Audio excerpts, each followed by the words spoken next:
Bom, boa noite, gente. Como atividade final, eu e Malu, a gente fez uma pesquisa e a gente vai mostrar, apresentar para vocês.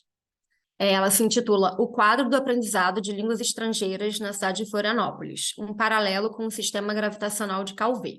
Bom, pode passar, Malu, por favor. Bom, para a gente montar essa pesquisa, né, a gente quis ter uma boa pergunta norteadora, né? Uma questão norteadora. O que que a gente quer saber, né? O que que seria legal de descobrir e apresentar para a turma, para a professora, né? O que a gente poderia fazer nesse sentido? E aí a gente pensou, discutiu e pensou lembrou de um texto que a gente leu ao longo do curso, do Raja Golapan, no livro Por uma Linguística Crítica, tem um capítulo chamado Língua Estrangeira e Autoestima, em que o Rajagopal ele começa com uma pergunta que é o que leva uma pessoa a aprender uma segunda língua, né? E a gente falou, nossa, é uma pergunta interessante que supostamente tem uma simples resposta, e até o autor fala, linhas depois, que não, uma pessoa aprende uma segunda língua porque ela quer subir na vida, porque ela quer ter mais prestígio, né? E, e aí a gente falou assim, vamos ver se isso de fato é verdade, se isso de fato se aplica nesse universo amostral que a gente teve aí, que é localizado na cidade de Florianópolis. E, bom, depois a gente fala sobre a metodologia. E só que o que acontece é que essa pergunta, ela é ampla, né? O que que leva uma pessoa a aprender uma língua? E a gente sabe que a realidade, ela esbarra com um monte de empecilhos de ordem socioeconômica, né? Quer dizer, a segunda língua ou uma terceira língua, né? A língua estrangeira no Brasil, o ensino dessa língua, ela ainda é ainda um privilégio, né? Ela está restrita a, a classes sociais específicas, né? Apesar de ser um direito assegurado pela nossa legislação, mais precisamente pela Lei de Diretrizes e Bases, né, da nossa educação nacional. E isso tudo está num texto que a gente, inclusive, apresentou, eu e Malu, durante o curso, né, que é da Josalba Ramalho e do Eronides de Moura, que são professores da UFSC. Não sei se vocês lembram, que é um texto em que os autores eles mostram para a gente que a segunda língua, a língua estrangeira, ela é um direito assegurado, mas que na prática ela é um privilégio para poucos. Então, a gente pegou esse texto, releu até para a gente ter essa fundamentação teórica, mas de fato a gente esbarrou nisso, né? Como é que a gente. Peraí, todo mundo aprende? Como que é isso, né? Para a gente colocar em prática essa pesquisa. E aí, pode colocar, mas. E aí a gente traz isso aqui, que no texto, não sei se vocês lembram que a gente mostrou o sistema gravitacional, que os autores também apresentam o que o Calvé, que é um linguista, o que ele elaborou, que é o sistema gravitacional de línguas. Pode passar, obrigada. Em que ele mostra que existe uma relação hierárquica entre as línguas, tá? E o que acontece? Acho que volta só um minutinho, porque o importante dessa parte do texto relacionada à teoria do Calvé é que quando a gente estava desenhando a pesquisa, né, a gente falou assim, peraí, como é que nós vamos qual vai ser o elo entre os nossos universos amostrais? Porque a gente tinha que definir também qual seria o universo, ou seja, a quem nós faríamos essas perguntas da pesquisa, né? Que foi um questionário, que depois a Malu vai explicar. Mas o que acontece é que o elo de ligação entre esse universo, entre esses respondentes, é justamente que todos eles. Aí você pode passar agora, por favor, Malu. É que todos eles vivem no Brasil, né? Vivem em Florianópolis, estão, portanto, num país geopoliticamente periférico, e todos falam como língua materna o português, que é uma língua supercentral. Então, o interessante é perceber que, apesar das diferenças que vocês vão ver ao longo da apresentação que a gente vai apresentar entre esses grupos que fazem parte da nossa amostra, do universo amostral, existem diferenças, mas todos estão sujeitos, né? Eles estão todos condicionados nesse mesmo esquema de que falam português, falam uma língua supercentral e eles todos moram no Brasil, tá? Então, só voltando, a língua hipercentral é o inglês, né, nesse momento histórico, e ela é a língua mais forte, mais poderosa e mais influente, né, em um determinado momento histórico. E agora é o inglês, né? É supercentral, o espanhol e português, língua central é o japonês, por exemplo, mas o que importa é a gente olhar que a língua hipercentral é o inglês e o português é uma super central. Acho que é com você agora. Ah, não, eu ainda tenho isso. Então, nessa perspectiva, o objetivo nosso ao fazer essa pesquisa foi investigar a relação das pessoas, né, que compõem esse universo amostral com as línguas estrangeiras, né?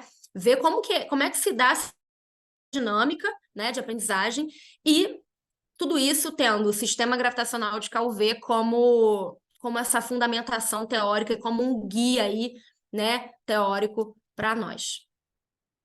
E aí, para a gente poder obter essas respostas, ou pelo menos tentar encontrar essas respostas, a gente adotou uma metodologia de pesquisa. E o primeiro passo dessa metodologia foi a criação de um questionário digital via plataforma SurveyMonkey, que foi realizada entre os dias 14 de junho e 22 de junho. E esse survey continha 10 perguntas e ele foi realizado com duas amostras populacionais. Uma amostra que a gente denominou de amostra homogênea, que é composta por alunos da rede privada de ensino com idades entre 12 e 18 anos, e também uma amostra heterogênea, composta por alunos da UFSC entre 18 e 30 anos, e também por moradores do sul da ilha de Florianópolis com mais de 30 anos. Além desse questionário digital, a gente também fez uma análise superficial curricular de alguns colégios da rede privada de Florianópolis. O intuito dessa análise era poder entender a oferta dos idiomas estrangeiros dentro desse universo e, quem sabe, traçar paralelos e determinar se essa oferta também era um dos fatores que influenciavam na aquisição de uma segunda língua ou, de repente, de uma terceira língua. Os colégios analisados foram o Colégio Catarinense e o Centro Educacional Menino Jesus, bem como a Escola Internacional de Florianópolis. A escolha dessas escolas se deu devido à amostragem homogênea, onde uma grande parte dos alunos que responderam aquele questionário frequentam esses colégios, e aí, consequentemente, seria uma forma de acessar também a relação entre o universo escolar e os alunos que responderam o questionário. A gente traz hoje, então, alguns resultados desse questionário. A gente tem todos os arquivos em um PDF que a gente pode disponibilizar via Moodle, caso seja interessante para o grupo e também para a professora, mas hoje a gente vai trazer alguns que a gente julgou serem interessantes e que nos trazem algumas respostas de acordo com a nossa fundamentação teórica. Da amostra homogênea, a gente teve 53 respondentes, e desses 53, em relação a L2, a gente pode ver que o inglês é de fato o idioma dominante. 92% dos alunos responderam dominar o inglês, 4% dominam o francês, como L2, e outros 4% dominam o italiano. Então, a gente consegue ver claramente o campo gravitacional do inglês já nessa amostra homogênea. Além disso, um outro dado que a gente analisou, que foi muito interessante, é em relação ao domínio de uma L3.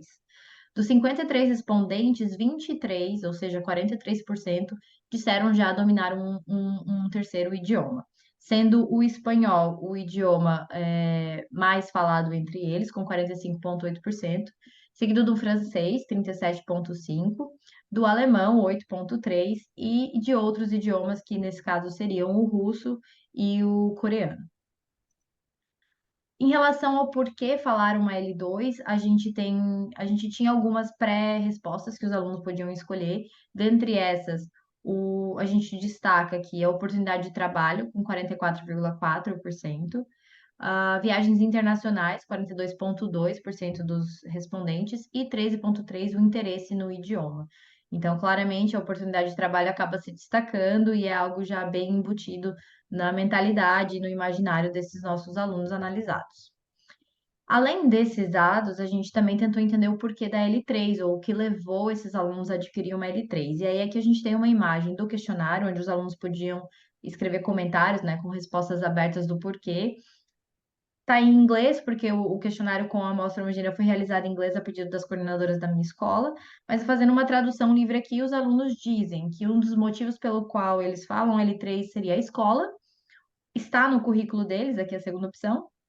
Minha escola, o meu colégio é trilíngue, e também eles mencionam que era algo regular na escola durante o Fundamental 2. Então, mais uma vez, já tem fazendo esse paralelo com a oferta escolar, que foi o que levou a gente, então, a fazer a análise curricular, para tentar entender qual seria o impacto. Primeiramente, pelo Colégio Catarinense, a gente já nota que desde o ensino infantil eles têm uma carga horária estendida do inglês. Atualmente, as diretrizes são de que o idioma ele deve ser ensinado a partir do quinto ano do ensino fundamental 1, e geralmente a carga horária estipulada são 2 horas, são 2 aulas semanais. No Catarinense, os alunos desde o ensino infantil eles têm o que é chamado de programa Inglês Todo Dia lá, que é onde os alunos têm inglês literalmente todos os dias, então já é uma carga horária estendida. Quando a gente chega no ensino fundamental 2 e no ensino médio, os alunos têm a carga horária simplificada, por assim dizer, que são 2 aulas semanais, mas eles passam a ser ofertados o alemão e o espanhol como atividade extracurricular. Então, aqui também é importante ressaltar que o alemão e o espanhol, eles não fazem parte da grade curricular, essas aulas acontecem no período vespertino, elas são opcionais, não fazem parte dos planos financeiros, adotados também pelos pais responsáveis, mas elas acontecem nas dependências do colégio, então elas fazem parte desse universo escolar, consequentemente, normalizam o processo e facilitam também o acesso a esse idioma. Em segundo lugar, a gente tem o Centro Educacional Menino Jesus, e aí no CENJ a gente tem uma diferença, seria de carga horária. O inglês, ele acontece no modo bilíngue, em parceria com o Colégio Teddy Bear, e aí ele é a partir do ensino infantil, ele acontece no ensino fundamental 1, e ele está em processo de implementação no fundamental 2. Então, no momento infantil e Fundi 1, eles têm 3 horas e 20 minutos semanais. O ensino fundamental 2 tem 2 aulas semanais. E aí, no Fundi 1 e no Fundi 2, eles têm a oferta de inglês como atividade extracurricular e o francês também como atividade extracurricular, similar ao que acontece no catarinense, mas aqui é importante ressaltar que é uma parceria com colégios, com instituições privadas. Então, o inglês ele é ofertado pela Teddy Bear Cultural e o francês é ofertado pela Aliança Francesa. Então, mais uma vez, ele está ali presente no dia a dia das crianças, facilitando o acesso e a aquisição dessa outra língua. Por fim, a gente tem a Escola Internacional de Florianópolis, e aqui, se a gente pensar pela carga horária e pela oferta, ela seria a escola que oferta mais horas-aula desses idiomas. A gente tem o inglês como um programa bilíngue que acontece diariamente no período vespertino, entre 2 a 3 horas diárias de inglês. Então, os alunos têm aulas de matemática, ciências, educação física no inglês. Todos os professores lá também são capacitados para isso. E além disso, a gente tem o francês dentro da grade curricular, que é um diferencial em relação às outras duas escolas. Nessa questão, eles têm desde o ensino infantil, e aí essas horas, aulas, essa carga horária, ela vai crescendo, né, exponencialmente. No francês do ensino básico infantil, eles têm de 2 a 3 aulas semanais. No Fundamental 1 é de 3 a 4 aulas semanais, e aí quando chega no Fundamental 2, eles têm 5 aulas semanais, que se a gente for analisar com aquilo que é a diretriz do inglês a nível nacional, é mais que o dobro e é de uma L3, né? Não é necessariamente do inglês, já é uma outra língua. Então, a gente consegue ver que essa análise curricular, ainda que de uma forma superficial, foram feitas acessando os sites das escolas, a gente já consegue ver que o que é ofertado vai muito além daquilo que é o estipulado básico. Consequentemente, isso sem dúvida nenhuma, influencia nos resultados que a gente obteve na amostra homogênea. Bom, e na amostra heterogênea, desculpa, a gente trouxe alguns gráficos que revelam os dados que a gente considerou mais importantes, assim, mais relevantes, né? Como, vamos dizer, descoberta nessa pesquisa, se a gente pode dizer assim. Foram 26 respondentes, e 5 deles, na pergunta, né, quais idiomas você fala, 5 deles não falam outra língua que não o português, tá? Isso é importante ser dito aqui na apresentação. E dos que falam uma L2, 80% deles escolheram o inglês para ser a língua a ser aprendida. 14% falam o espanhol como L2, e no L3, são 19% que escolheram o espanhol como L3. Eu não trouxe... teve uma pessoa que disse que fala francês, mas eu trouxe justamente os dados mais relevantes nesse gráfico aqui, tá? Para apresentar para vocês. Então, pode passar, por favor. E é porque eu vou falar uma coisa depois, senão vou... Por que você fala uma L2, né? No caso, essas línguas do gráfico anterior. 47% disseram que é porque eles têm interesse em aprender outro idioma. 23% por conta de oportunidades de trabalho. E 19% para falar em viagens internacionais. É interessante esse gráfico porque revela a diferença entre os dados da amostra, da amostra homogênea que a Malu acabou de apresentar. Porque na oportunidade de trabalho, os respondentes, alunos desses colégios mencionados por ela, eles conformam 44% como a L2 como uma língua para ser aprendida devido à oportunidade de trabalho, enquanto aqui são 23%. E a gente considera que essa resposta tem muito a ver com justamente essa mentalidade bem direcionada a ser poliglota, né, ser multilingüe. Muitas vezes esses alunos fazem uma faculdade nos Estados Unidos, no Reino Unido ou em outros países, claro, mas eles, na medida em que a gente verifica esse currículo, né, esses currículos apresentados, né, a gente vê como eles, de fato, usam essas línguas para poder, como diz o Raja Golapan, subir na vida ou mais ainda na vida. Enquanto as pessoas que compõem a amostra heterogênea, e a gente achou rico a gente manter, de fato, essa divisão, não divisão, essa diferença entre as amostras em amostra homogênea e amostra heterogênea, porque a amostra heterogênea ela é composta, na verdade, por pessoas comuns, se a gente pode pensar assim, por estudantes da UFSC e por trabalhadores. São pessoas que moram no sul da ilha, né? Mas são pessoas com mais de 30 anos, profissionais já em suas áreas. Então, a gente achou interessante a gente mostrar que existem diferenças, né, nessa relação com as línguas, né?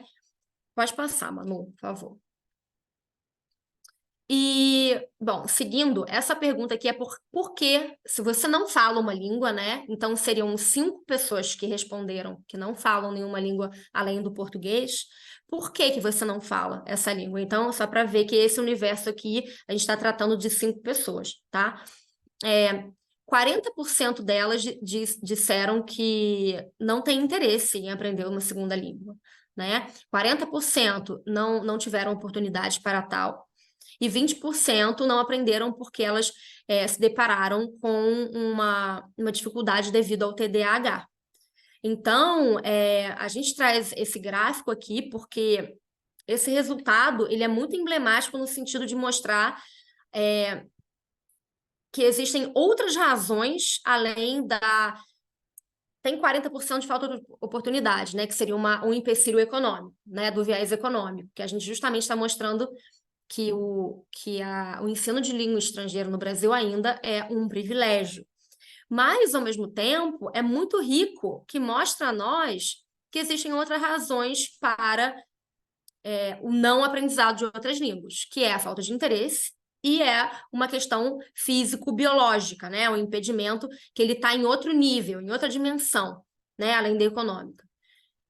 Bom, e aqui 80% quero aprender nesse universo de respondentes que não falam nenhuma outra língua que não português, 80% deles quer aprender. Pode passar, Malu, por favor. Bom, aí continuando nessa linha, o que impede você o que te impede de aprender uma segunda língua, né? 20%, né, responderam que eles não têm cursos no bairro, perto de onde moram, né? 20% consideram os cursos caros, né, cursos de línguas, e 20% consideram que se sentem inseguro ao falar uma segunda língua. E esse dado a gente também considerou muito interessante porque porque mostra, de novo, né, outras razões pelas quais você pode ficar impedido aí de aprender uma segunda língua. Pode passar, Malu, por favor. E aí a gente queria então conseguir fazer um link entre essas duas amostras e as conclusões, mas ao mesmo tempo que elas têm algumas similaridades, elas têm muitas diferenças. Então, por isso a gente traz as nossas conclusões aqui em duas etapas, mas de novo, elas se conversam e se contrapõem o tempo inteiro.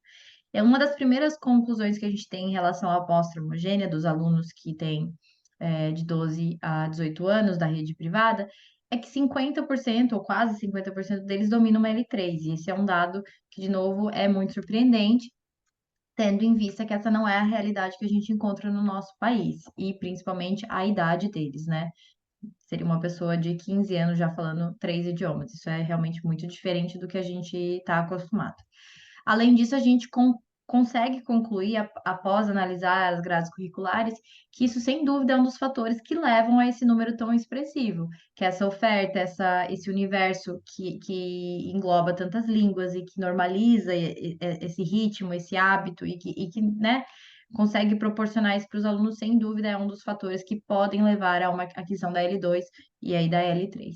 E aí, por fim, que a aquisição de idiomas estrangeiros é de fato um privilégio. A gente já falou sobre isso lá no nosso mini seminário, mas que agora a gente tem dados concretos para provar que ela está prevista em lei, o ensino do inglês a partir do quinto ano, mas a gente tem aqui a realidade de alguns colégios da rede privada que começam o ensino de um idioma, e às vezes dois, no caso da EIF, desde o ensino infantil.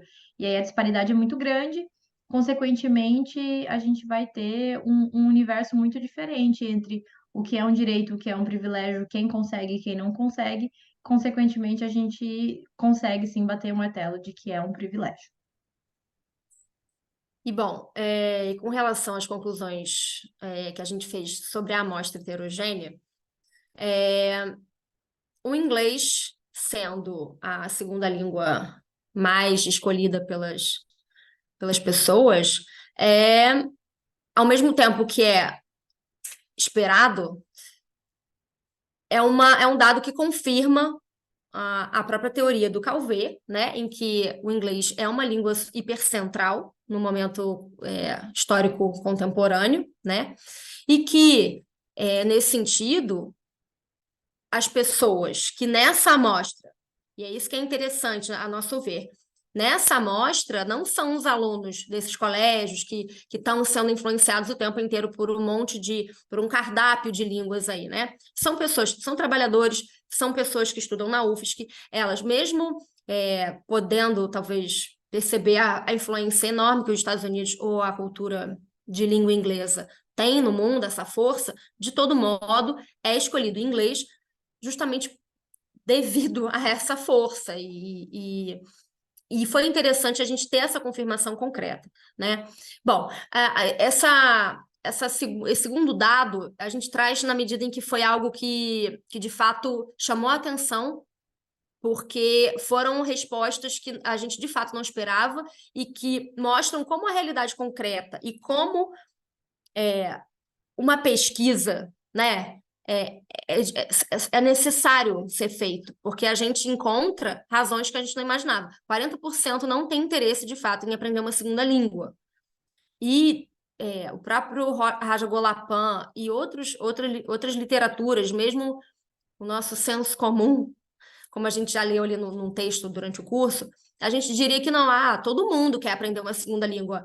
É super legal você conhecer outro idioma, outra cultura, mas tem gente que não pensa assim, tem gente que não considera isso importante e tem outras preferências, outras prioridades. E aquele dado que que eu já falei, né? Mas de todo modo ele saltou aos nossos olhos e que revela isso de novo, que existem outras razões para você não aprender uma segunda língua, né? E às vezes são razões biológicas e que nós, como linguistas, temos que estar atentos a ver que isso de fato impede o aprendizado e é algo que tem que ser colocado em conta, né, quando a gente vai fazer uma pesquisa. E, por último, e que tem justamente a ver com tudo isso, é que os paradigmas todos foram quebrados, né, com a realização dessa pesquisa e com a análise desses dados concretos, dessas respostas que de fato foram dadas por pessoas, né, como eu disse, comuns, né, e que foi muito rico para nós fazermos essa pesquisa, colocar em prática essas perguntas que, de uma certa forma, quando nós estávamos pensando, era fundamentação teórica, era leitura, né? A gente, de refletir sobre isso, reflexão teórica, a gente colocar isso na prática e ver que várias coisas não batem, né? Muita coisa bate, a gente verificou, como a Malu já acabou de dizer, né?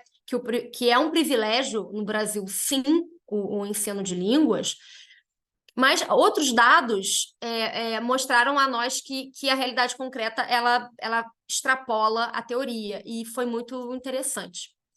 Bom, É isso, é então. isso. Muito obrigada.